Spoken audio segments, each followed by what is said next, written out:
चिंता संतानहंतारो यत्पादं सुजरेण स्वीयानां प्रणमामि गुरुं यदनुग्रहतो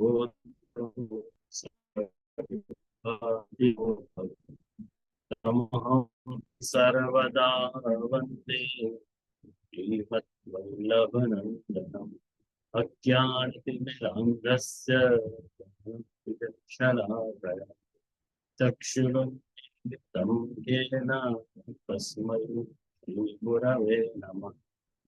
नमामि हृदये शेषे लीलाक्षीराब्धिशायिनम् लक्ष्मी सहस्रलीलाभिः सेव्यमानं कलानिधिम् चतुर्भिश्च चतुर्भिश्च चतुर्भिश्चतुर्भिस्तथा षड्भिर्विराजते योऽसौ पञ्चधातुकैः आचार्यवाचः प्रणमः भाष्यनिबन्धसुबोधिनिस्तारितराष्ट्रयास्ता मस्वान्त आगत्य कृपापुतास्ता मदीयवाचनं प्रचलति धर्म प्रोज्झित कैटव पत्र परमो निरंसराः सतः वेद्यं वास्तवमत्र वस्तु प्रयो श्रीमद्भागवते महामुनिकृते किं वा परैश्वर सद्गुरुर्विद्योरुच्यते यत्र पृथिवीः कृष्णशोषितं निगमकल्पतरोर्गलितं फलं शुभोद्धारमृतद्रवसंयुतं पिबत भागवतरसमुद्रम् अहो रसिका।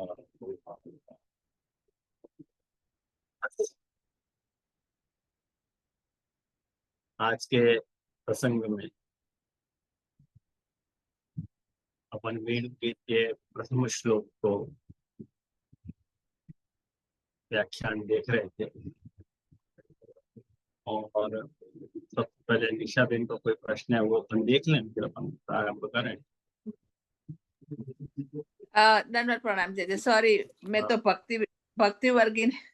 भक्ति वर्धिनी का क्वेश्चन तो उस समय संडे ओके, ये मेरे क्लास में मिस्टेक हो गई, सॉरी। ओके, तो आज के पूर्व प्रसंग में प्रथम श्लोक के व्याख्यान के अंतर्गत इत्थं शरत स्वच्छ जलम पद्माकर सुगंधिना न्यविशत वायुना वाहं सगो गोपाल कोच्युतः, यह श्लोक के विवरण में इस सुबोधनी जी में महाप्रभु ने ये व्याख्यान करो। सबसे पहले तो कुछ दो तीन बातें अस्पष्ट होती, भले कोई कुछ जिज्ञासा हो कि नहीं हो, लेकिन ये डिजिटलाइज हो रहे हैं तो ये बात भी ऑन रिकॉर्ड आ जाए तो बहुत अच्छी बात है। तो कोई ने मुझसे पूछो नहीं है, लेकिन मैं स्वतः यह बात को खुलासा करना चाह रहा हूँ।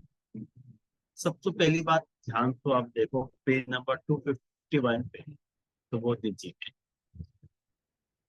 ये ऊपर सुबोधनी जी की तीसरी पंक्ति के तत्रापि गावो अनुभाविका गोपालाः सेवका शक्तिनां निर्भयत्वाय एते देवाः सन्ति ना। ये पंक्ति अवश्य कुछ विवरण की आकांक्षा रखे है, और जैसे कि वहां पे महाप्रभु जी ये बात कह रहे हैं कि सगो गोपाल कोच्युत है, ठाकुर जी ने जो है वो गाय और गोपन के साथ प्रवेश किया। गाय और गोपन के साथ जब प्रभु ने प्रवेश कियो तो वहां में महाप्रभु जी कहना चाह रहे कि तत्रा भी गावो अनुभाविका, गाय अनुभाविका है और गोपाल सेविका है। सेवक हैं और वो देव हैं और साक्षी।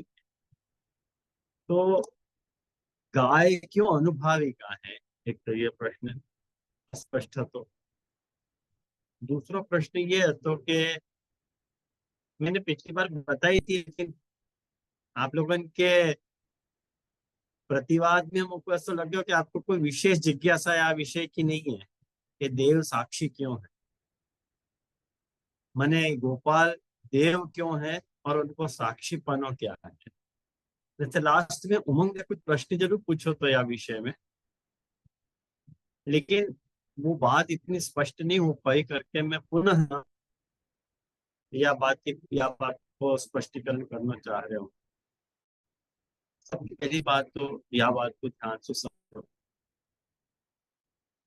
पिछली बार भी मैंने यह बात को खुलासा किया तो कि ठाकुर जी जो है वो वन में अंतरंग क्रीड़ा के लिए प्रवेश कर रहे हैं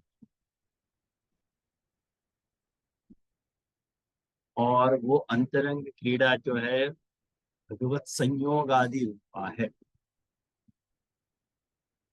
और जब अपन या बात को कह रहे हैं कि भगवान अंतरंग क्रीड़ा करने के लिए वृंदावन में पधारे और वो अंतरंग लीला भगवत संयोगादि रूपा है, तो कोई ना कोई व्यक्ति के हृदय में कोई भी प्रकार को विकार जो है कि भाई विकार हमें है, ये ध्यान से समझो। प्रभु की प्रभु ने वो जो अंतरंग लीला करी है वो गोपन की साक्षी में है। और गोपन की साक्षी में वो अंतरंग लीला करने के कारण प्रभु लीला की दिव्यता और अलौकिकता को संपादन यहाँ किया जाता है। तो दिमाग में यदि आप लोगों के कोई भी प्रकार को भूसा यदि है प्रभु के चरित्र को लेकर के, तो अभी के अभी निकाल दो, स्तर पे निकाल दो।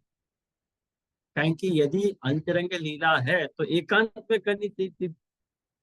प्रभु ने वो लीला एकांत में न करके गोपन की साक्षी में करी है, सबसे पहली बात तो ये। और वो गोप जो है वो देव है और उनको जो देवत्व है वो नीचे आप देखो, आप नीचे पुरुषोत्तम जी की पंक्ति में के सुबोधिन्याम गोपानाम देवत्वम षोडशो अध्याय। भाई तब ये षोडश अध्याय में नहीं है, ये मिस प्रिंट है यहाँ। ये है एक्चुअली 15वें अध्याय, पंचदशाध्याय, मैंने सुबोधि जी के 5वें अध्याय हो, पंचदश अध्याय। और भागवत के अनुसार या को 18वें अध्याय में या को निरूपण आया है। तो आप वो बात देखो कि दृष्टवा, वो श्लोक आपको मिलो, सुबोधि जी को वो श्लोक आपको मिलो 15वें अध्याय को।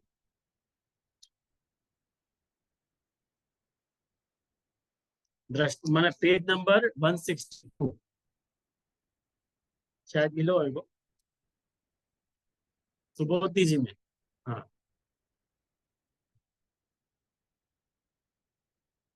एक्चुअली या श्लोक के भी पहले अपन पुरुषोत्तम जी से तो आगे नहीं बढ़ सके विष्णु, लेकिन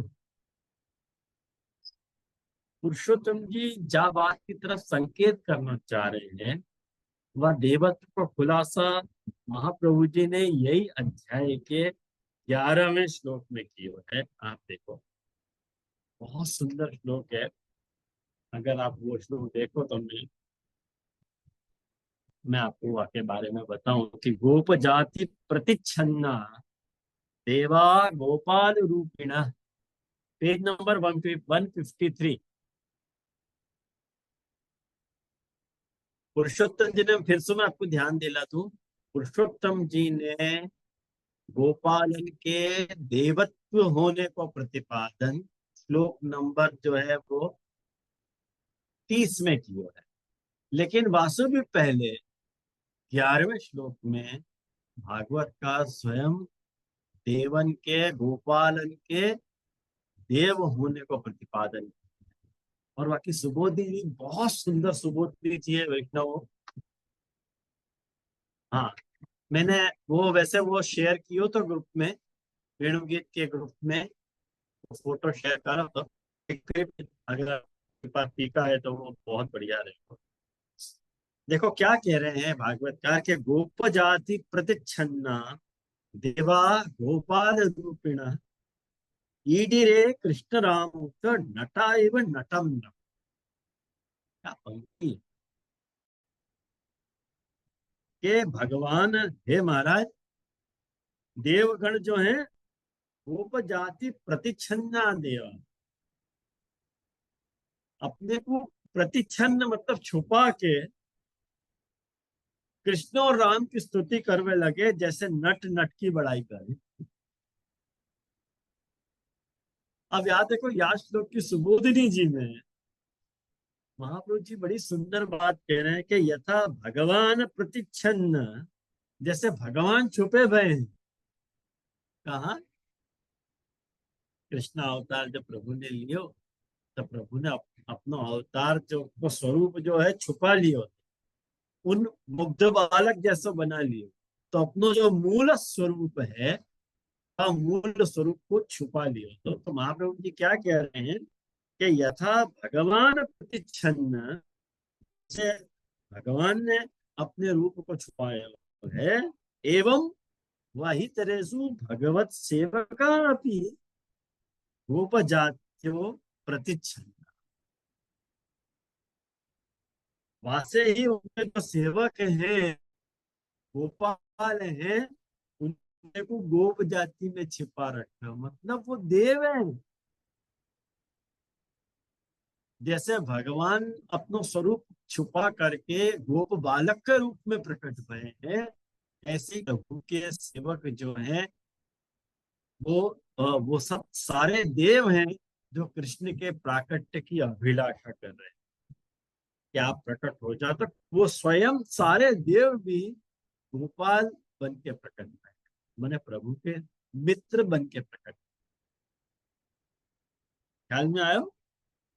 तो महाप्रभु जी देखो कि सुबोधि जी में क्या कह रहे हैं, इदानी में गोपवेशम कृत्वा समागता इति आशंका व्यावर्तय। तुमको ऐसा लगो होगा कि जो है कि गोप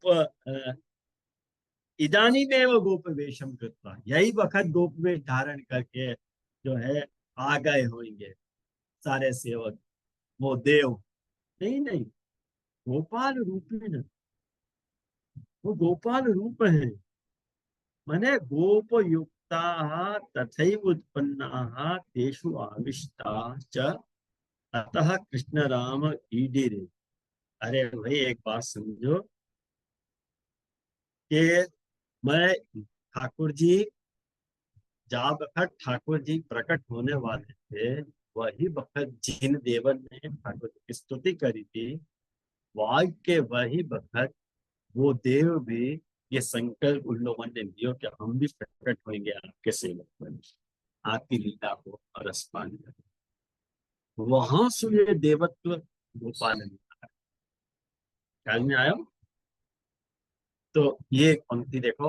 अब आके पुरुषोत्तम जी की जो 30वां श्लोक है वो आप देखो। 30वां श्लोक मतलब पेज नंबर, तो पूरी सुबोध नीति में ले रहा हूँ। हाँ बोलो माँ। जैसे क्लैरिफिकेशन चाहिए तो यहाँ स्तुति मतलब जो ठाकुर जी प्राकट्य वाली स्तुति है वही ना? अब बताएंगे, बताऊं मैं। हाँ, ओके ओके। हाँ, अभी बताओ। अभी 30वें श्लोक में वही बात को खुलासा आ रहा है, कैसी स्तुति करी। प्राकृत्य वाली स्तुति नहीं कर रहे हैं हम। अभी यहाँ पे उनको प्रकट रूप कौन सा है? मित्र को।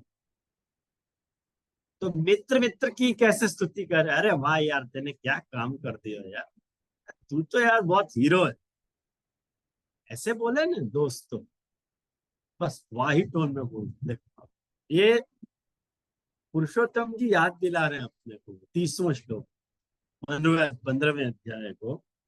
कौन सा श्लोक है वो? कि दृष्ट्वा प्रलंबम निहतम बलेन बलशालिना। दृष्ट्वा मतलब देख के, कोई को देख के, प्रलंब निहतम, प्रलंबासुर मर गए हो, वो देख करके कौन सु मर गयो? बलशाली बलदेव जी सु मर गयो। बले न बलशाली न गोपा सुविस्मिता आसी। गोपन को आश्चर्य भयो और साधु साधु स्वादिना इति वाद।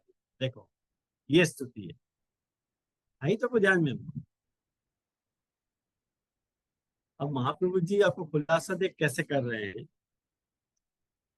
महाप्रभु आके सुबोधि जी पढ़ो तो तुमको मालूम पड़ेगी कि बलभद्र प्रलंबम मारयति। बलभद्र ने प्रलंब को मारे।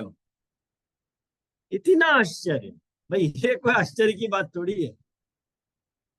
बलभद्र ने प्रलंब को मार दियो, ये कोई आश्चर्य ना आश्चर्य। क्यों? कि यह तो बलशाली, अरे भाई ताकतवर है तो मारे कोई। तथापि आश्चर्य कौन सी बात को भयो? यूं कह रहे कि कथम ज्ञातवान कथम वा शीघ्र उपाय स्फूर्ति है कथम वा सकृत प्रहारेण मृत इति गोपालत्वात्। अरे भाई एक बात समझो कि बलभद्र जी ने कैसे पहचान लियो? कथम ज्ञापितवान, ज्ञातवान कि ये प्रलंबासुर गोपालकन को वेश धर के गोपन के झुंड में घुस गए हैं, ये आपको कैसे मालूम पड़ गई? क्या बात को आश्चर्य हुआ गोपालकन को। और कथम वा शीघ्र उपाय स्फूर्ति। अरे आपको आपको मारने का तरीका कैसे क्लिक हो गया कि मैं कैसे ढंग से आपको मारूंगा, वो बात भी हमको आश्चर्य भयो। और कथम वा सकृत प्रहारेण, वो सकृत प्रहार, सकृत मतलब एक बार प्रहार किया और वहीं ढेर प्रलंबा। इति गोपालत्वाद वा सुष्ठु विस्मिता आश्चर्य। या विचार सुन गोपन को बहुत आश्चर्य होता है।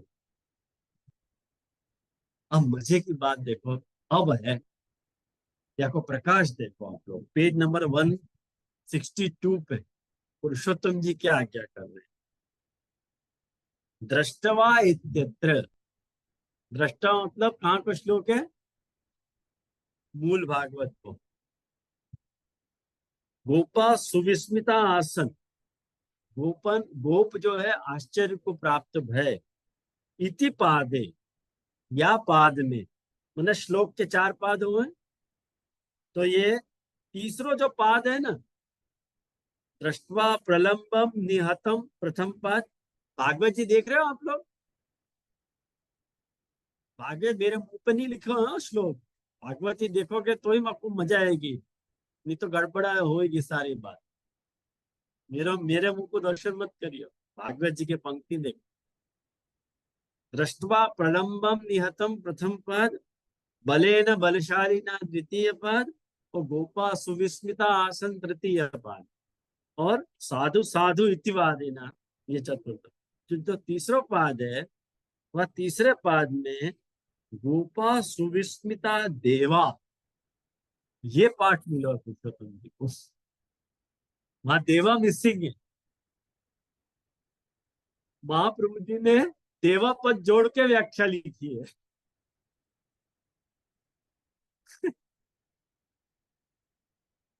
ये तो बड़ी कमाल की बात है। मूल भागवत में देवा पद मिसिंग है और महाप्रभु जी कह रहे हैं कि देवा पद यहाँ मिसिंग है, लेकिन महाप्रभु जी ने, आप देखो पेज नंबर 163 पे, कि ततो देवा तएव देव भावम प्राप्त। ततो देवा, ततो मतलब गोपा विस्मिता देवा, आसन नहीं है, ततो विस्मिता देवा, वो देव आश्चर्य को प्राप्त है, गोप रूपी देव आश्चर्य को प्राप्त।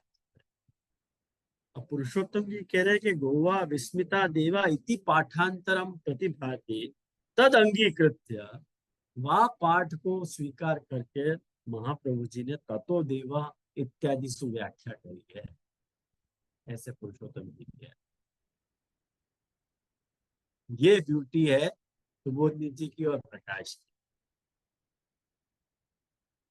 यद्वा, अच्छा ऐसे नहीं मानना है तो कह रहे हैं कि अग्रिम श्लोक आशीषो भी गृणंत इति आशिप प्रयोग। अरे भाई, जैसे देवता स्तुति करें कि नहीं, जैसे ठाकुर जी वध कर दें और देवता ने फूल बरसा में, ऐसे ही दोस्त ने, बलशाली दोस्त ने कुछ काम कर दिए हो तो साधु साधु कह रहे हैं, उनकी प्रशंसा कर रहे हैं, ये वही काम है। तो उनके जो लौकिक आवेश है गोपन को, देवन को जो लौकिक आवेश गोप पने को जो है, वह मूड में ये स्तुति कर रहे हैं। क्यों स्तुति कर रहे हैं भाई? पुरुषोत्तम जी को अर्थ बता रहे हैं कि स्वहित कर्तृत्व ज्ञानानंतरमेव भवति, स्वहित कर्तृत्व ज्ञान ज्ञान अंतरमेव भवति। माने जब प्रलम्ब को बलभद्र जी ने मार दिए, ध्यान से सुनियो ये बात, जब बलभद्र जी ने प्रलंबासुर को वध किया, तब उनको सारे गोप बालकन को ये भान भयो कि ये प्रभु हमारो हित करता है ना। ज्ञान लीला है ना, ज्ञान लीला है क्या नहीं? और इति तत्प्रयोग है तद ज्ञानवत्तम ज्ञान, उनको ज्ञान बोल रहे हैं बात तरह से। स्वहितं च अत्र अंतःकरण दोष निवृत्ति, और स्वहित को मतलब, अब क्या मैं प्रलंबासुर सु अंतःकरण दोष को निवर्तन किया, मैंने आपको पहले ही बता चुका हूँ वेणुगीत के पूर्व प्रसंग में, जब मैंने वेणुगीत के पूर्व अध्याय को निरूपण किया तो ये सारी बातें एट लेंथ अपन ने डिस्कस करी थी। और वहां में जो अंतःकरण जो अंतःकरण विस्मृति को जो अध्याय है तो वो प्रलंबासुर हुआ था। तो कहने के जो स्वहित को जाकू ज्ञान नहीं है, प्रभु अपनो हित करता है, ऐसा ज्ञान यदि तुमको नहीं है तो तुम्हारो अंतःकरण को दोष है। और वो दोष उनको, चलो वो दोष निवृत्ति रूपम तत्कर्तृत्व ज्ञानम च प्रलंबस्य अंतःकरण दोष रूपत्व ज्ञानम बिना न सम। मैंने प्रभु तुम्हारो हमारो हित करता है, ये प्रभु ने यदि प्रलंबासुर को वध नहीं किया हो तो ब्रज गोपाल को ये बात कभी भी खबर नहीं पड़ती कि प्रभु हमारा हित करता है। और जब हित करता है नहीं मालूम पड़ती तो उनको अंतःकरण को जो दोष है तो वो ऐसे कैसे है। तथा चैवम ज्ञानेन्द्रियाणाम अलौकिक भावो भवति, और अपनी जो ज्ञानेन्द्रिय है, जो भी अपनी ज्ञानेन्द्रिय है, जो 5 ज्ञानेन्द्रिय 5 कर्मेंद्रिय, उन 5 ज्ञानेन्द्रिय को अलौकिकत्व है, ये एक एडवांटेज उनको मिले गोपाल को। इति दोष निवृत्तो देवत्वम तेषा, या दोष निवृत्ति के कारण उनकी इंद्रियां देव भाव। कितना फैंटास्टिक खुलासा है ये, मुझको ऐसा लगता कि मैं मिस कर रहा हूँ आप लोगों को बताने में। ये बात करके मैंने फिर आपको रीशेड्यूल किया याकू, और फिर तुम लोगों को समझाइए बात। तथा ज्ञानवंतः इति अभिप्रायण आहु, यह अभिप्राय सु महाप्रभु जी कह रहे हैं कि ततो देवा, पंक्ति मिली आप लोगों को? ननु ननु दोष निवृत्ति मात्रेण कथम देवत्वम। भाई दोष निवृत्ति मात्र से कैसे देवत्व आ गया हो? तत्राहु वहां कह रहे हैं कि तएव निवृत्त दोषा एव प्राणादयो यतो देव देव भावम आधिदैविक भावम। भाई उनको आधिदैविक भाव प्राप्त भयो है। आसन्यस्य हरेर्वापि सेवया इति शेषः अतस्तथा इत्यर्थः। देखो ये आसन्यस्य हरेर्वापि जो है ना, ये शास्त्रार्थ प्रकरण को, ब्रह्म प्रकरण को 35वां श्लोक है। जिनको विशेष जिज्ञासा हो वो शास्त्र निबंध के शास्त्रार्थ प्रकरण को 35वां श्लोक देखें, जहां महाप्रभु जी यह बात को खुलासा कर रहे हैं कि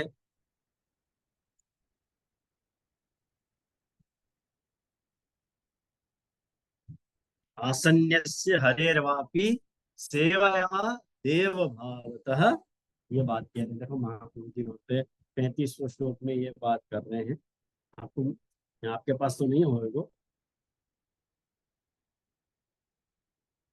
लेकिन आसन्य को अर्थ होगा, यो कह रहे हैं कि प्राण की उपासना सु अथवा भगवान हरि की सेवा सु इंद्रियंतु देव भाव का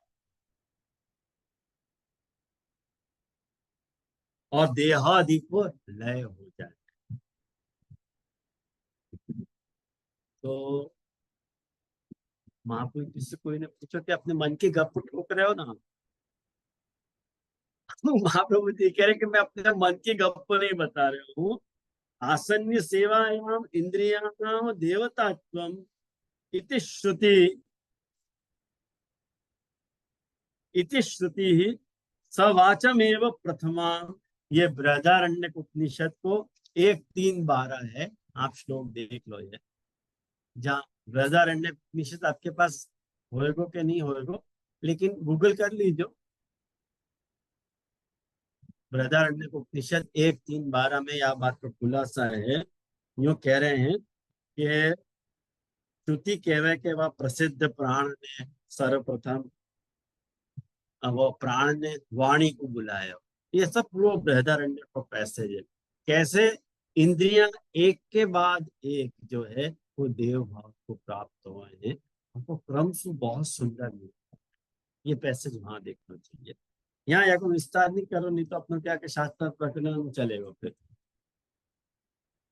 अब या के लिए कहना है कि निबंध अपन सुबोधनी जी पढ़ने बैठे तो निबंध पढ़ो होंगे। खैर संयोग से ये उमंग को पढ़ो निबंध देखिए ना, तो शास्त्र देखिए ना।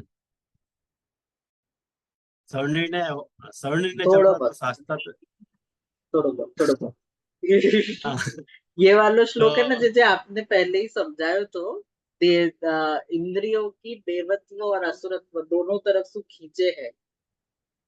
ये आपने आई थिंक कौन से ग्रंथ में तृतीय मुझको स्कंद याद है, में आपने ये तृतीय समझाया स्कंद तो कि एक ऊपर सु देवत्व खींचे है और नीचे सु असुर खींचे है, तो बीच में इंद्रियां फंसी हुई है। बराबर। तो ये पूरा देखो या लिए यहाँ पे वाक्य बात को जो 31वां श्लोक है सुबोधनी जी में, बैक टू सुबोधनी जी। आशीष आशीषो भी गृणंतश्च प्रशंसस्तु तदहरणम्। हमें महापुरुष देखो ये आज्ञा कर रहे हैं कि ततो देवाः तदेव देव भावम प्राप्ता आशीषो भी गृणंतश्च जानता। वो जो देव भाव को जो प्राप्त भय हैं ये सारे गोप जो हैं, गोप बालक, वो देव भाव को प्राप्त हो करके वो आशीष दे रहे हैं अपने मित्र को। चिरंजीव आसमान पाले इत्या। तो चिरंजीव रहे तो चिरंजीव रहे। अपने यहाँ देखो यही लिए अपने यहाँ उत्सवन में अंत में आशीष को पद का हुआ है। आप लोगों को ध्यान होगी अपने यहाँ कीर्तन प्रणाली में अंत में ढोल में भी अंत में आशीष को, रसिया में भी आशीष को चिरजियो होरी को रसिया, और चिरजियो गोपाल रानी तेरो चिरजियो गोपाल। बधाई में भी, और सब जगह वो आशीष को पद अपने गायो जाए। मतलब वो देखो एक भक्ति को प्रकार है अपने यहाँ, कि भले वो तू हमारो स्वामी होएगो और हम तेरे सेवक होंगे, लेकिन या वक्त तेने हमारो हित किए तो हमको तेरे को आशीर्वाद देने को अधिकार है, चिरंजीव है। ग्रेट भाव है ये अपने यहाँ के, जो भी भाव है वो इतने बढ़िया भाव है।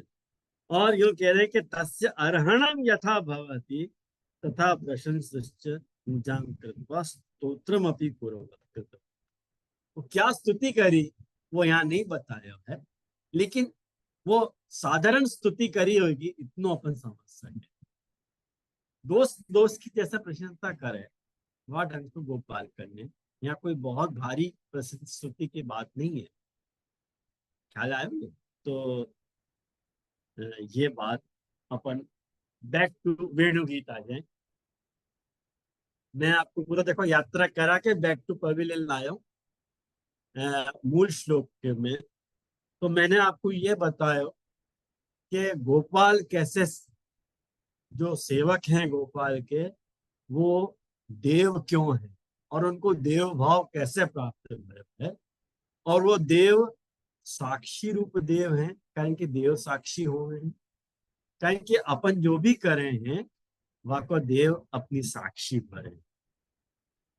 और प्रभु की लीला जो है अलौकिक है, प्रभु की लीला दिव्य है, और या लिए प्रभु ने जो है उन देवन के समक्ष ही, सन्मुख ही सारी अंतरंग लीलाएं करी हैं। यह बात को प्रतिपादन करने के लिए सगो गोपाल को अच्युता ये बात आई है। भागवतकार स्वयं कृष्ण की परब्रह्मता को निरूपण और अनुमोदन कर रहे हैं। ये बात अपने को समझनी चाहिए।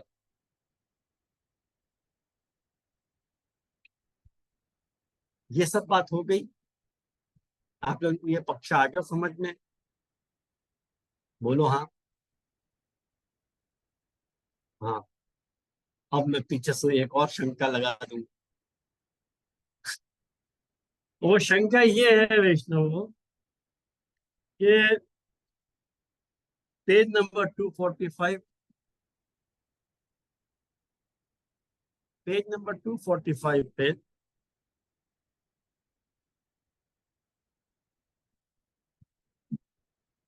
एतच्च एतेन यथा दिवै एतासां गुणगानम तथा एतेषां निशि इति ज्ञापितम भवति।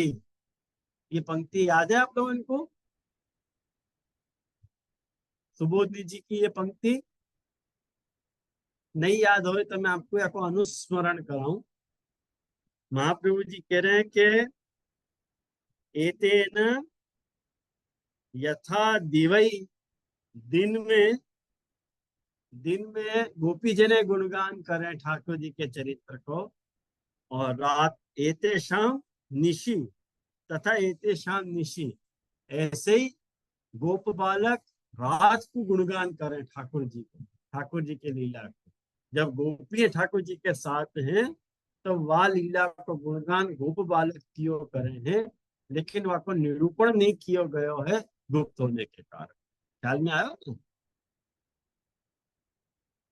एतच्च प्रकरणादौ ज्ञापितम तदंते च, ये तो प्रकरण के शुरुआत में भी बताया है। कहाँ प्रकरण के शुरुआत में? तामस प्रमेय प्रकरण के आरंभ में। तामस प्रमेय प्रकरण को जो आरंभ तो वो कौन सा अध्याय है? तो तुरंत बोलना चाहिए तो मजा आवे। 15वां अध्याय, ख्याल में आया नहीं?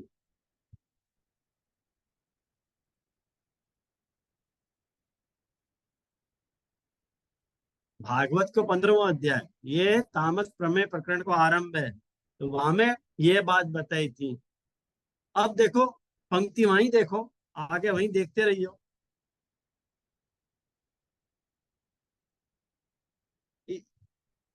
तदंते च ज्ञापितम अंतरंग क्रीडार्थम वन प्रवेश। अब ये अंतिम अध्याय है, वेणुगीत अंतिम अध्याय है। या अंतिम अध्याय में भी ठाकुर जी ने जो वन प्रवेश किया है वो अंतरंग क्रीड़ा के लिए वन प्रवेश किया है, या लिए गोपाल साथ में है, ऐसा कथन आयो। पंक्ति नहीं लगी तो ना बोलियो हो। वाक्य बात देखो, कह रहे हैं कि अन्यथा व्रत वरदानार्थम गच्छन यथा एतान संगे न नीतवान तत्कार्य कृत्वा ये भी सहितो जातः तद्वक्ष इत्यथा गोपई परिव्रत। अरे भाई, जब अंतरंग क्रीड़ा के लिए आपने गोपाल को साथ में रखे, तब जाके भागवत जी को 22वां अध्याय निकालो, वेणुगीत के बाद वालों साधन प्रकरण को प्रथम अध्याय और वाको 29वां श्लोक निकालो।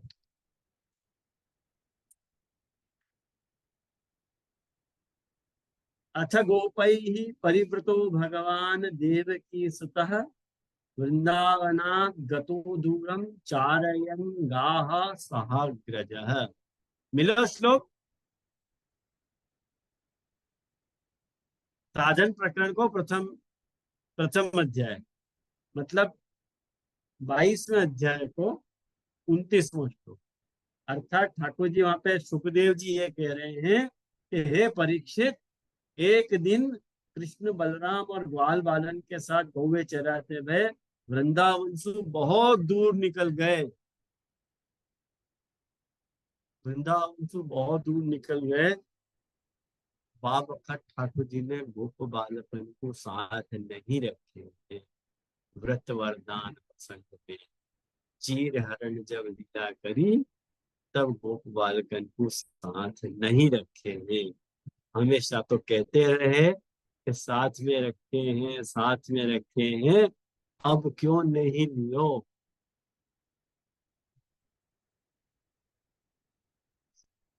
ये शंका आपको भाई कि नहीं भाई? नहीं भाई, तो अब कर लो।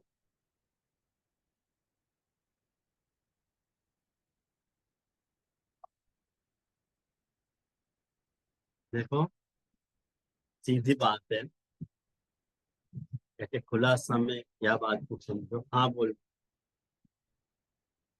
चीजें ये आपने लियो तो पहले कि गोप बालक तभी वा सिर्फ वा समय पर जितनो समय हते वो उपदेश देनो तो वाही समय में नहीं थे, बाकी दूर में विराज रहे थे और फिर वापस आए थे। ये आपने बात ली अरे थी वाह, करके। ली हाँ थी, जी। लेकिन यह दृष्टिकोण तो नहीं ली थी हाँ हाँ, राइट के राइट राइट। के बखत गोप बालकन को साथ क्यों नहीं लिए महाराज? हर बखत सगो गोपाल को अच्युत बोल रहे हो, तो हम्म। वहां वक्त क्यों सगो गोपाल को अच्युत नहीं हो? फॉर दैट टाइम, वो जो टाइम आपने और कही दैट थी कि टाइम उसमें क्यों उपदेश। वहां पे विस्मित कर दिया चीरहरण के बखत? हाँ। तो वहां को खुलासा ये है कि वहां वक्त गोप बालकन को ठाकुर ठाकुर जी को ब्रज गोपिकान को खाली वरदान दे, और कोई अंतरंग लीला वहां वक्त प्रकट नहीं करी। तो वरदान देना तो उनकी आवश्यकता नहीं है। ऐसा कुछ विशेष कोई ऐसा कार्य करें अंतरंग लीला को तो अपने साथ में रखे हुए आपने।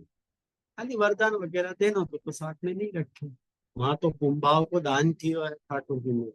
यह सब बात के लिए जो है उनकी कोई आवश्यकता, उनके साहचर्य की कोई अपेक्षा नहीं होती ठाकुर जी, करके नहीं रखो। अन्यथा यहाँ जो अंतरंग लीला है वहां तो रखे हुए ना साथ में। यूं, ये वाको खुलासा। और ये सब सारी सुबोधनी जी को अध्ययन करके फिर मैं आपके साथ ये सब इतना इजीली बता रहे हूँ। मनोज बाबा के गांठ की उपज नहीं है ना, देख लीजिए ये। तो मैं अपनी कोई गांठ की बात आपको बताता हूँ, ऐसा नहीं है। लेकिन अब मैं फिर से आपको साधन प्रकरण के चीर हरण की सुबोधनी जी में ले जाऊं और वहां आपको लोही पीऊं इतनों के भाई वो पंक्तियां देखो, या क्या करते तो अभी आपको मैं इतना सब बता दूं तो वही सब खुलासा हो जाए ना। ये तो अपना फिर वो वाला प्रसंग चले कोई नहीं, आपको प्रारंभिक कोई समय नहीं आया। और एक बात और या में जो अस्पष्ट रहती वो रह गई कि गावो अनुभाविका, गाय क्यों अनुभाविका है। देखो यहाँ बात को स्पष्टता से समझो तो कि गाय यानी अनुभाविका है, तो बताएंगे यहाँ पे पुरुषोत्तम जी वगैरह सब बताएंगे यहाँ बात को। लेकिन ठाकुर जी को कोई बहाना चाहिए वह लीला को करने के लिए। भाई एकदम से तो ऐसे नहीं कह सके ना कि भाई हमको जो है अंतरंग लीला करने के लिए वन में जा रहे हैं। वन में जाने को पीने वालों को पीने का बहाना है। तो एक बात सुन लो कि ठाकुर जी को वो लीला करनी है, पर लीला को कोई बहाना चाहिए, तो वह बहाना में ठाकुर जी ने गायन को साथ में रखा। और गाय जो है वो रिएक्ट कर पा रही है, गाय अनुभाविका है प्रभु के अभिनय की, प्रभु के स्वरूप की अनुभव। यानी ये ठाकुर जी को उनके सामने विचित्र वेश धारण करने में संकोच नहीं। मुपात विचित्र वेशम गोप्य किमाचरादयं कृष्णं स्मनो वेणु अधर सुधाम दामोदर अधर सुधाम गोपिका भूते स्वयं यद अवशिष्टम प्रदिन्योरष्टत् पशुअश्रो ऊंचु तरवो यथार्याः। ये जो आगे आएगा वर्णन वहां में ये सब बातें डिस्कस हुई। तो गाय अनुभाविका बातें होती है। तो मोको लगे कि मैंने बनते प्रयास तक या प्रथम श्लोक के विवरण में जितनी भी अस्पष्टताएं थी उनको आप लोग खुलासा किए। एक चौथी बात या में और रह गई है जो महाप्रभु जी ध्यान दिलाना चाह रहे हैं। हाँ बोल भाई मैं तू।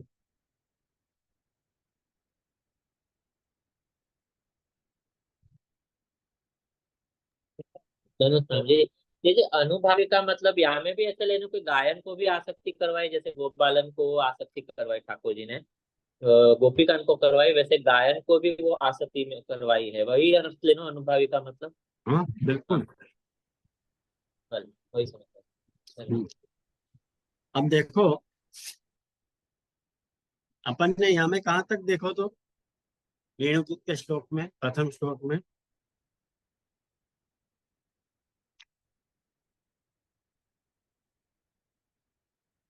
विशेषण धर्माणामेव प्राधान्यात् न विशेष निर्देश नितराम प्रवेश आधिदैविक पर्यंत।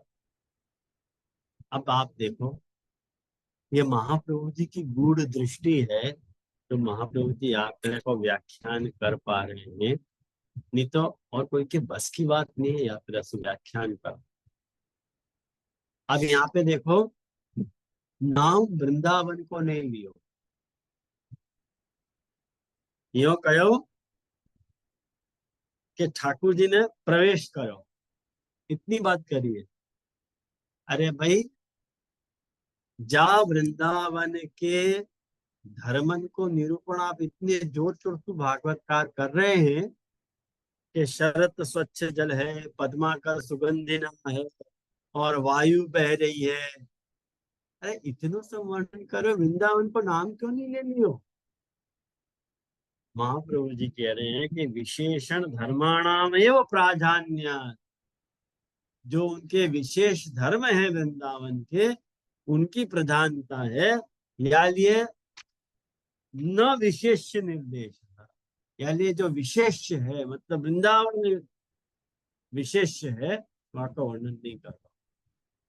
और जो सबसे इम्पोर्टेंट बात चौथी जो मैं आज आपको बताने वाला था वो ये है कि ये जो न्यविशत कह रहे हैं ना, आप मूल श्लोक में देखो न्यविशत कह रहे हैं। नविशत को अर्थ करो नितराम प्रवेश, बहुत अच्छी तरह से प्रवेश कियो। और वाको महाप्रभु जी अर्थ कह रहे हैं हाँ अधिदैविक। अब ये आदि देवी पर्यंत प्रवेश क्या बला है? तो यूं कह रहे हैं कि आदि देविक शब्द सु जो है महाप्रभु जी को परोक्षवाद सु कुंज निकुंज में ठाकुर जी ने वो लीला करी है, वो बात कहनी है बता। वो योजनाकार नीचे देखो टीका में बता रहे हैं, पेज नंबर 252 पे। इत्थम शरद इत्यत्र आधिदैविक पर्यंतम इति आधिदैविक शब्दो अत्र परोक्षवाद रीत्या निकुंजादि प्रदेशवाद। भाई निकुंज आदि मतलब कुंज निकुंज वगैरह में भी ठाकुर जी ने जाके सघन वर्णन में ठाकुर जी ने वो लीला को कर वो बात। लेकिन महाप्रभु जी ने भाई देवा परोक्ष प्रिया, देवता को परोक्ष प्रिय, कोई बात डायरेक्ट कहनी नहीं अच्छी लगे, इनडायरेक्टली कहना ज्यादा पसंद था। मुझको भी इनडायरेक्टली बहुत अच्छा लगे कहना, मुझको भी इनडायरेक्टली बहुत अच्छा लगे डायरेक्ट के बदले।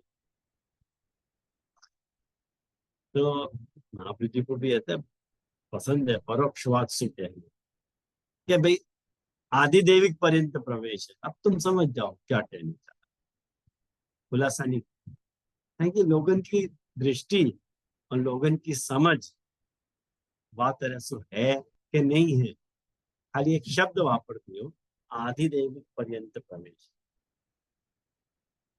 और वो महाप्रभु जी लाए नविशत शब्द, और नविशत शब्द को महाप्रभु जी ने एक्सप्लेन किया कि नितराम प्रवेश आदि देवी। ये महाप्रभु जी को कमाल है। आप देखो महाप्रभु जी के व्याख्यान की शैली में। अब देखो ये मेरे हिसाब से जो है वैष्णव, ये प्रथम श्लोक यहाँ पूरा हो गया। अब यहाँ से अपन दूसरा श्लोक प्रारंभ कर रहे हैं। प्रथम श्लोक में यदि कुछ भी अगर प्रश्नव्य है तो ये वो जंक्चर है कि जहाँ आप पूछ सको कि प्रथम श्लोक में आपको क्या समझ में नहीं आया, और सब कुछ समझ में आ गया तो अपन दूसरे श्लोक पे स्विच ओवर कर सकते। तनय कैसे आयो के लिए ध्यान में आया ना, समझ में कठिन तो नहीं लग रहा? डर प्रॉब्लम है। हाँ जीजे, अभी जीजे आ रहे हैं जीजे, अभी पंक्ति भी जीजे आप समझा रहे हो ना जीजे, तो सब समझ में आ रहा है ऐसे पढ़ी जाए सुबोध जी, कहाँ को काम जीजे। अपने देखें तो अपने को ध्यान आ रहा क्या है। है? अब देखो प्रवेशम उक्तवा देवता उद्बोधन माह कुसुमिति कुसुमित इति। प्रवेशम उक्तवा, प्रवेश कह करके, हाँ बोल। जो लास्ट टाइम टिप्पणी जी ली थी वहां हाँ ना ले मुझको जी। एक हाँ लास्ट जो पॉइंट है ना, मुझको आपको मिल नहीं रहा है।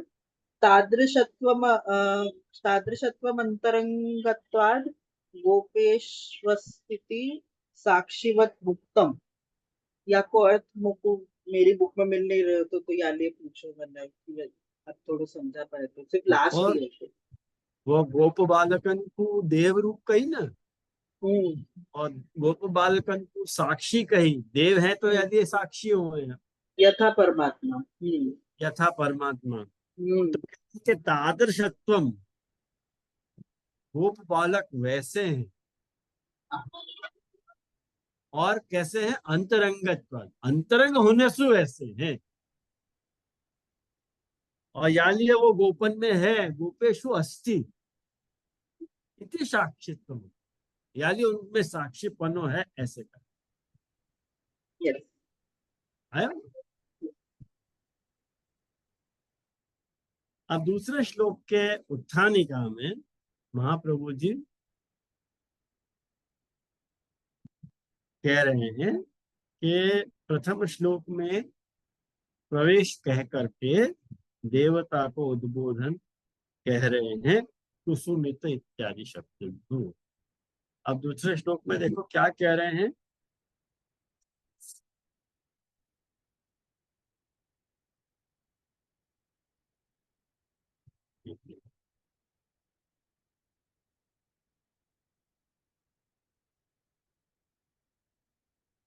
हाँ,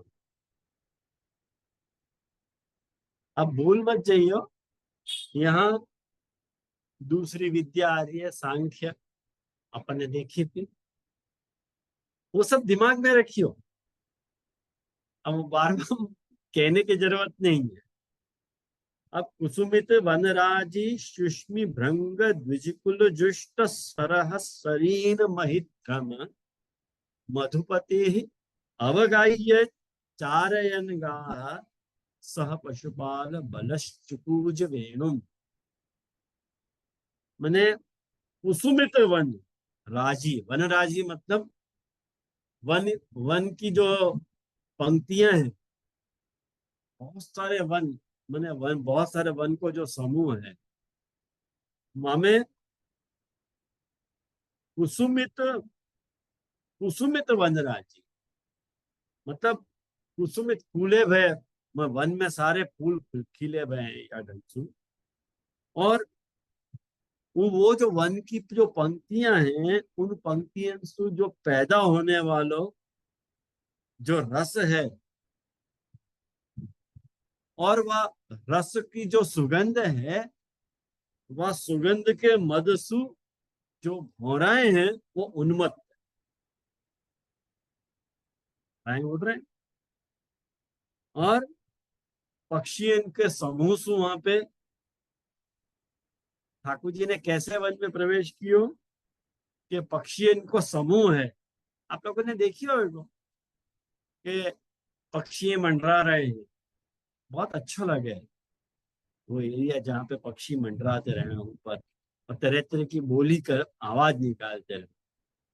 ध्यान दो, महाप्रभु जी ने ऐसे ही वर्णन यमुनाष्टक में किया है। भुवन भुवन पावनि वधिकता मनेक स्वनै प्रिया भिरव सेविता मुशुकुमयूर हंसा दिवि तरंग भुज कंकना प्रकटम ख्याल में आया ऐसे क्या है। तो मैंने ऐसो सब, ये सब जो है ना, वो आप यूं समझो कि जाकू अपन यूं कहवे कि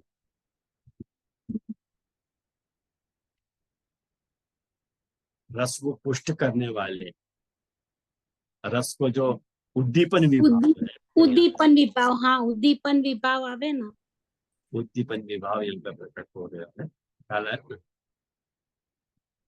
और वह बखत जो है ठाकुर जी ने जो है मधुपतिर अवगाह्य चारयन राह सह पशुपाल बलश्चुकूज गुणुम।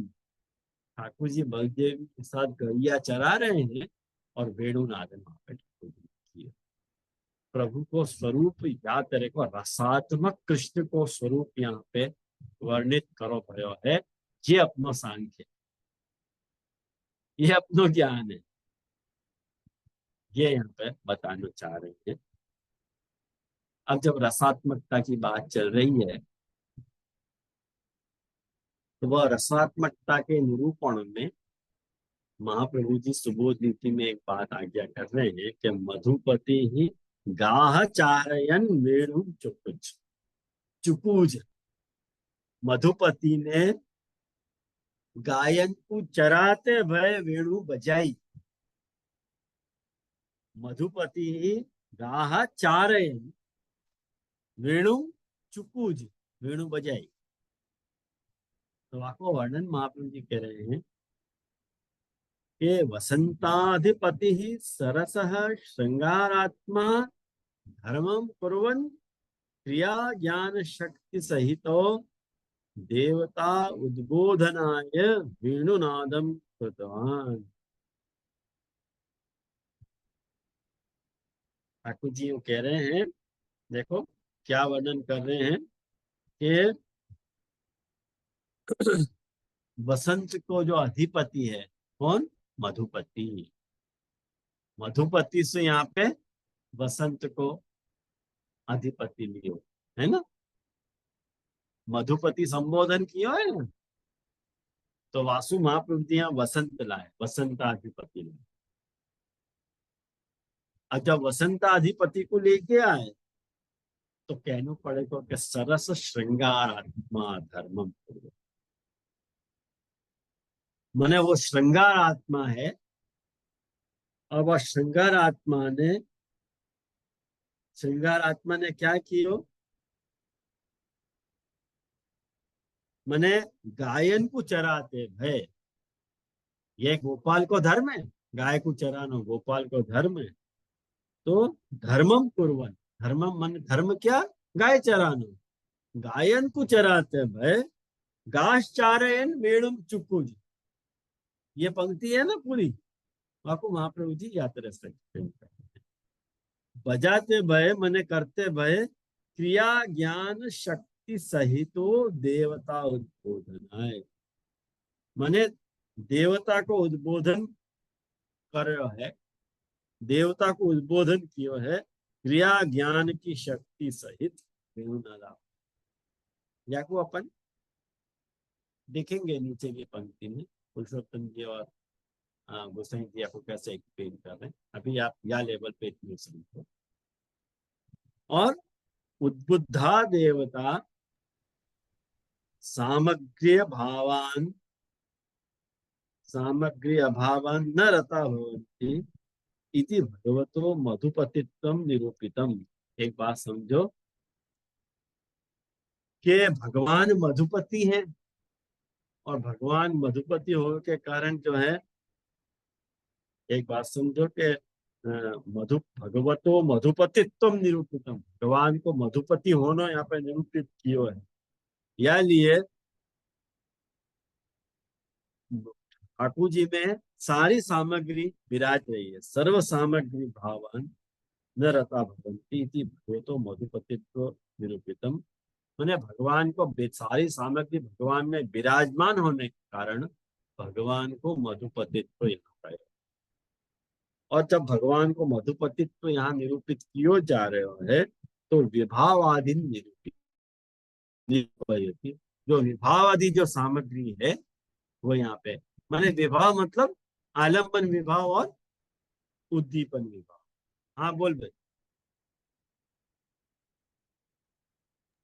ये जो यहाँ देवता को उद्बोधन क्या अर्थ लेते हैं आपको अभी समझ में? बताएंगे, पहले आप बताओगे। हाँ हाँ हाँ ओके। हाँ देखेंगे वो अपन, क्योंकि डायरेक्ट सुबोधनी जी समझ में भारी पड़ेगा। अपन पहले टिप्पणी जैसे और पुरुषोत्तम को समझ लेंगे, तो मुझको लगे आज तो नहीं हो पाएगा ये, तो नेक्स्ट क्लास में अपन आपको देखेंगे। खाली अपन अनुवाद देख रहे हैं खाली, है ना। तो कुसुमिता या वनराजय ताभी ये सुष्मिणो मत्ता जाता भृंगा, सुष्मिणो मतलब ये मस्त है, भंवराएं सारे। वो वनराजी जो है खिली भाई, जो पुष्पंशु खिली भाई जो वनराजी है, और उन वनराजियन में जो सुगंधित पुष्प खिले हुए हैं, और उन सुगंधित पुष्पन को जो सुगंध आ रही है, और उन सुगंधित पुष्पन में जो रस बह रहा है, वह रस को पी के जो सो भंवराए हैं वो मत्त हो रहे हैं। भृंगा मतलब पक्षिणश्च तेषां कुलानि व आंतरजाति भेदा जुष्टानि सरितः सरांसि महिद्रा पर्वताश्च यस्मिन् स्थाने वा एक विभाव। माने ये सारी जितनी भी सामग्री यहाँ पे गिनाई है ना, ये सब विभाव आदि सामग्री। देखो एक बात समझो कि ठाकुर जी को अंतरंग लीला करने को मूड कब आवे, जब सारी सामग्री अवेलेबल हो। तो वो सारी सामग्री प्रभु ने खुद जुटाई है, प्रमेय प्रकरण चल रहा है, प्रभु ने जुटाई है सारी सामग्री। जैसे अपन कोई भी काम करवे बैठे तो सारी सामग्री जुटा के बैठे के नहीं। जैसे एक बात समझो कि अभी मैं आपको पढ़ाने बैठ रहा हूँ, तो यहाँ लैपटॉप है, लाइट है, टेबल है, पुस्तक है, ये सब विवाहादि सामग्री है। अब ये सब मेरे पास नहीं हुआ है तो मैं आपको बता ही नहीं पाऊंगा ना। ये सबको अपना अपना उपयोग है। ऐसे ही ठाकुर जी जब कुछ लीला करवे जा रहे हैं, जैसे आप कोई भी आप बाहर घूमने जा रहे हो कोई के साथ, तो वहां बखा जितनी भी विवाह आदि सामग्री है जिनसे वह कार्य को करने को मूड बने आदमी, वो तो होनी चाहिए ना। जैसे सेंट लगाया आपने, मनपसंद साथी आपके साथ है, सुगंधित हवा चल रही है, शीतल शीतल माने वायु बह रही है, सेंट की खुशबू आ रही है, ये सब मूड बने, ये उद्दीपन विभाव को जनरेट कर रहे हैं ऐसे सारे काम। तो ठाकुर जी भी क्या तरह को, अब आप वक्त अत्तर वगैरह नहीं है तो फूलन की खुशबू आ रही है चारों तरफ, बस वाकई वह तरह से पिक्चराइज कर लोगे ना तो आपको सारो ये एकवद भाव एवं विधम अवगाह्य तत्र तत्त्यानपि त्रिविधान उद्बोधयितुं केवल श्रृंगारार्थम एवं पूजनम कृतवान। ख्याल में आओ ना, नदी, सरोवर और पर्वत, ये जो है तीनों को जो है उद्बोधन करने के लिए ठाकुर जी ने जो है वहां पे श्रृंगारार्थम एवं, श्रृंगार के लिए ही पूजन कियो, वेणु बजाई। बस इतना आज रखें अपन, या को जो गोसाई जी वाला भाग है और पुरुषोत्तम जी वाला भाग है वो अपन नेक्स्ट वेणु गीति क्लास में अपन। हाँ बोल भाई। हाँ जी जी, एक ऑब्जर्वेशन है तो सिर्फ गोपी गीत के साथ वेणु गीत को अगर समावेश करें तो यहाँ पे सारी सामग्री उद्दीपन में है और गोपी गीत में ये सारे भक्त है, राइट? क्योंकि यहाँ पे गाय को भी अनुभाविका कही है, पर सेंटर स्टेज में गाय नहीं आ रही है, वहां पे गाय भी आ रही है, हरिणी भी आ रही गोपी है। गीत नहीं, युगल गीत। हाँ शायद मैं मिक्स कर रहा हूँ शायद, तो ठीक।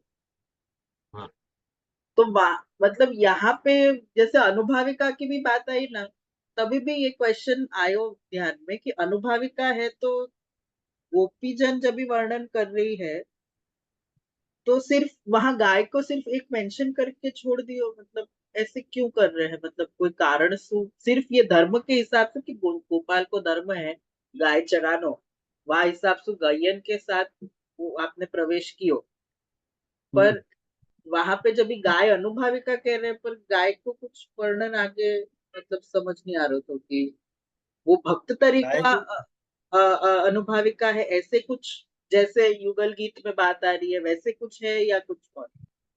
नहीं नहीं, ऐसी कोई बात नहीं है, वो ठाकुर जी के साथ में है, एकवच भाव है।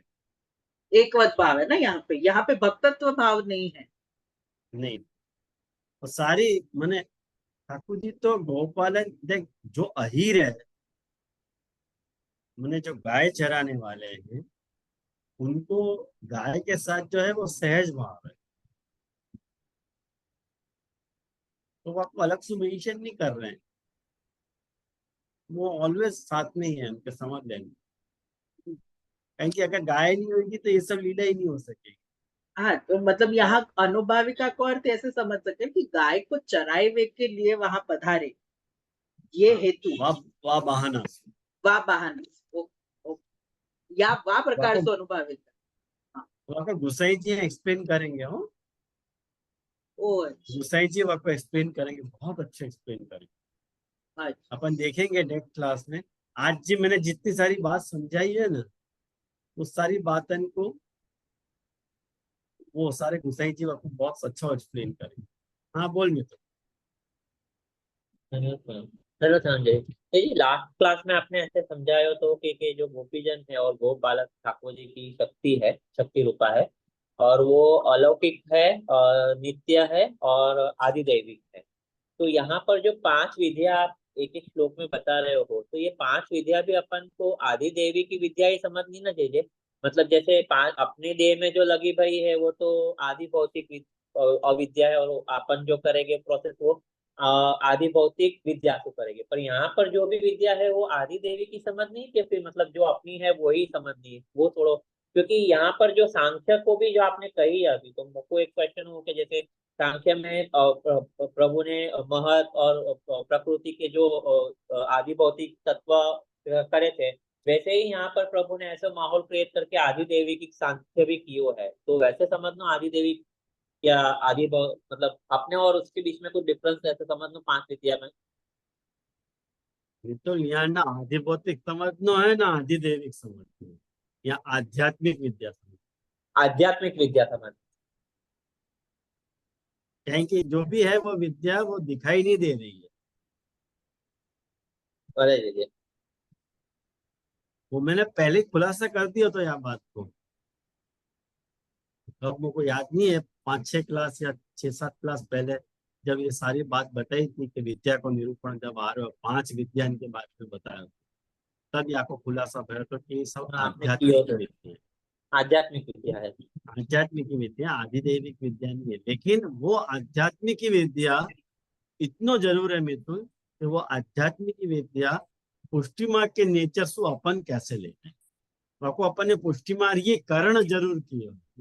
ये सांख्य सो अपन यहाँ वो जो प्रॉप माने जो सांख्य है प्रकृति पुरुष वालों, वाकु अपन ना लेकर के जो संख्यान इति सांख्यम, एक सु संख्या करके अनेकत्व जो तत्वन जावे। को गिना देनो, हाँ, अनेकत्व तत्वन जो को होवे। गिना, हाँ वाकु अपन सांख्य कह रहे हैं कि भाई जो रसात्मक पुरुषोत्तम है वह रसात्मक पुरुषोत्तम जब आविर्भूत हो, ये रसात्मक कृष्ण जब कीड़ा के लिए तैयार हो गए हैं, तब आप वक्त क्या क्या सामग्री है वाकु संख्यान कर दो, तो ये सांख्य वो सेंस में ले लो। हाँ हाँ जी, समझ सेंस गए। में। फैंटास्टिक जी।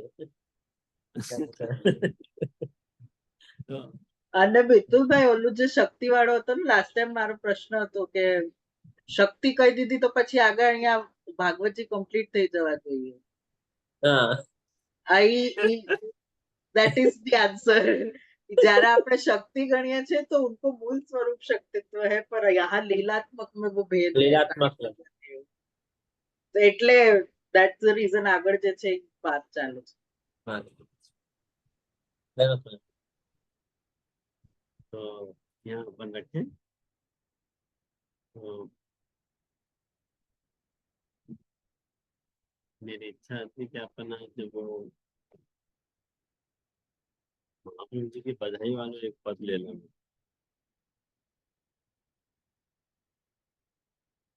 ढूंढना पड़ेगा मेरे को।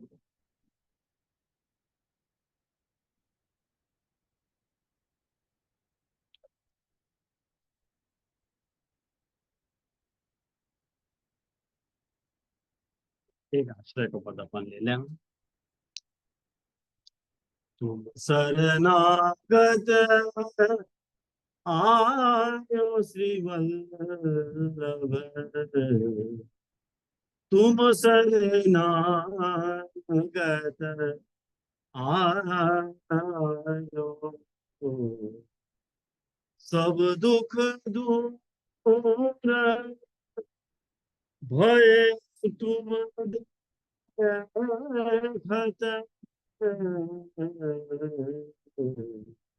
सुख को पार पायो श्री वल्लभ, तुम शरणागत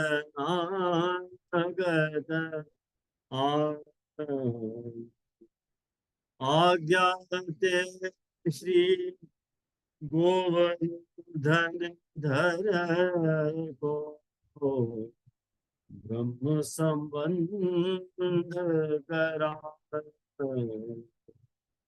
लीला प्रगट दिखाई,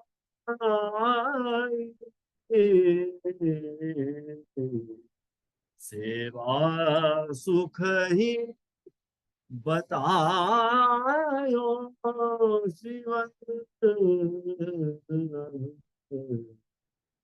तुम शरणागत आयो। श्री भागवत सुधा रस मच के, श्री भागवत सुधा रस मथ के, अपनो पंथ जतायो। ऐसे उग्र श्री लक्ष्मण नंदन, ऐसे उग्र श्री लक्ष्मण नंदन, रसिकन के मन भायो श्री वल्लभ, तुम शरणागत आयो श्री वल्लभ, तुम शरणागत आयो श्री वल्लभ, तुम शरणागत, तुम शरणागत, तुम शरणागत आयो।